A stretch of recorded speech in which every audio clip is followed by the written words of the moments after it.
Candida here, and today we are going to change the U-light replacement bulb in our bug zapper. So we've had our bug zapper for a few years now, but it's time to replace the light bulb. So these are going to be the U-shaped replacement bulbs, and they come in the box 2 per pack. So here we're going to pull them out, and you can see that they come in a nice bubble wrap. Okay, so here's the bug zapper. All we've got to do is take the bottom piece off. This is where the bugs are, and then we're going to unscrew this to open up the cage.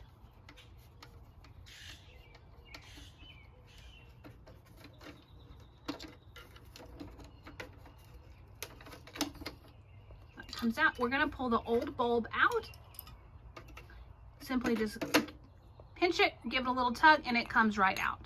All we've got to do now is take the replacement bulb and stick it right in. The replacement bulb has the 4 prongs, so we'll line it up right on into the inside.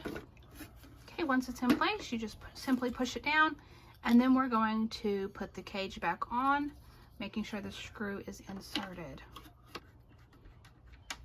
So this is an easy replacement. Taking it out and putting a new one in is easy install. These bulbs should last about 5,000 hours, and so it has a lot of life, and this is a 2-pack. So that makes it even better. Now we're going to plug it in, make sure that everything is ready to go, and just like that, light is on. So we've got our replacement bulb, and we've got another saved and bubble wrap for next time. So I hope you found this review helpful.